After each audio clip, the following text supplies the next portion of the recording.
Everyone dated the demise of our neighborhood from the suicides of the Lisbon girls. People saw their clairvoyance in the wiped-out elms and harsh sunlight. Some thought the tortures tearing the Lisbon girls pointed to a simple refusal to accept the world as it was handed down to them, so full of flaws. But the only thing we are certain of after all these years is the insufficiency of explanations. Obviously, Doctor, you've never been a 13-year-old girl.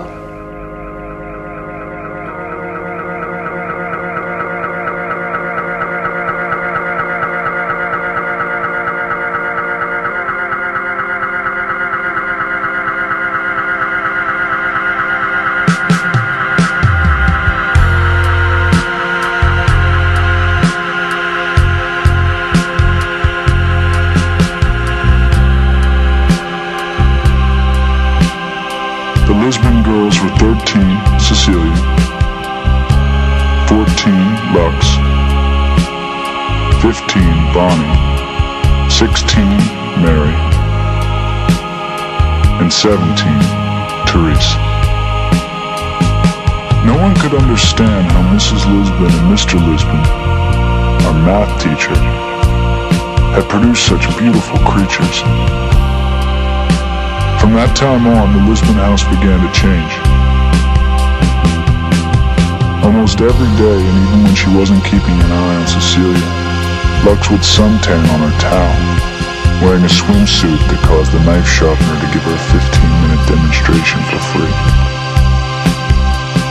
The only reliable boy who got to know Lux was Trip Fontaine, who only 18 months before the suicides had emerged from baby fat, to the delight of girls and mothers alike.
But few anticipated it would be so drastic. The girls were pulled out of school and Mrs. Lisbon shut the house in maximum security isolation.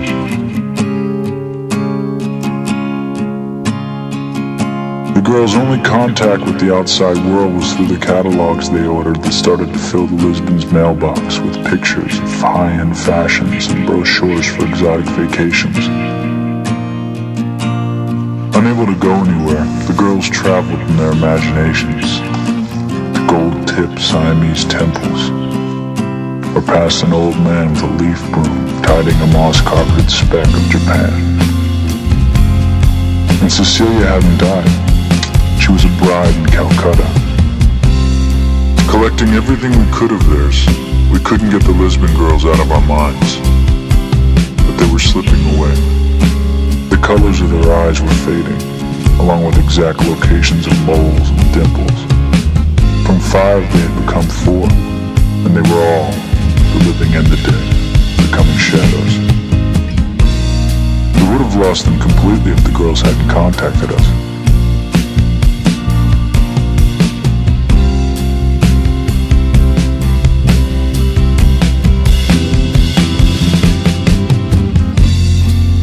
Lux was the last to go. Fleeing from the house, we'd forgotten to stop at the garage. After the suicide free-for-all, Mr. and Mrs. Lisbon gave up any attempt to lead a normal life. They had Mr. Headley pack up the house, selling what furniture he could in a garage sale. Everyone went just to look. Our parents did not buy used furniture, and they certainly didn't buy furniture tainted by death. We, of course, took the family photos that were put out with the trash. Mr. Lisbon put the house on the market, and it was sold to a young couple from Boston.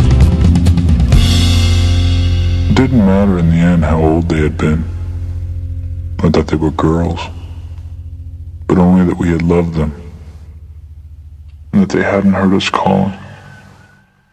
Still do not hear us, calling them out of those rooms where they went to be alone for all time. Alone in suicide, which is deeper than death, and where we will never find the pieces to put them back together.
Родной,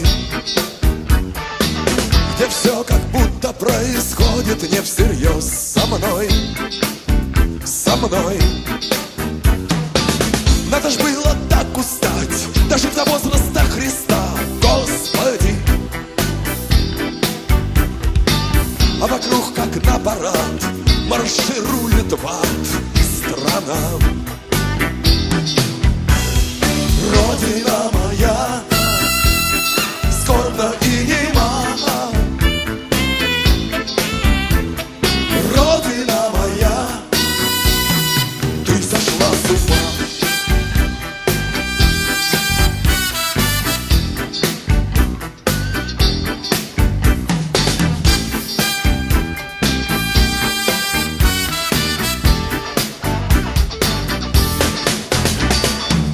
В анабиозе доживает век Москва. Дошла, дошла. Над куполами Люциферова звезда взошла, взошла.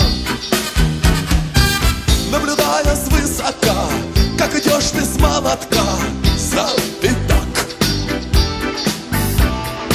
как над памятью твоей смеется бывший твой лакей с запада. Да-да.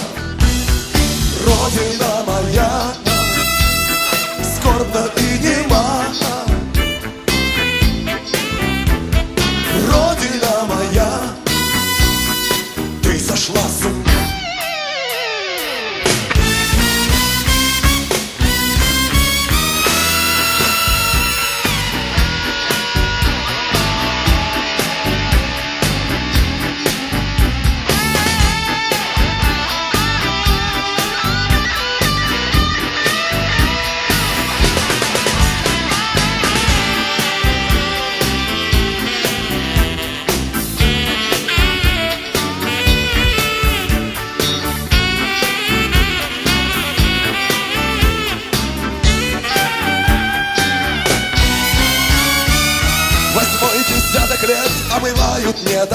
твой крест, твой крест. То слезы льют твои великие сыны с небес, с небес. Они взирают с облаков, как ты под игом мудаков клонишься. То запиваешь и грустишь, то голодаешь и молчишь, то молишься. Родина моя скорбна и нема, Родина моя, ты сошла с ума. Родина моя, нищая с ума.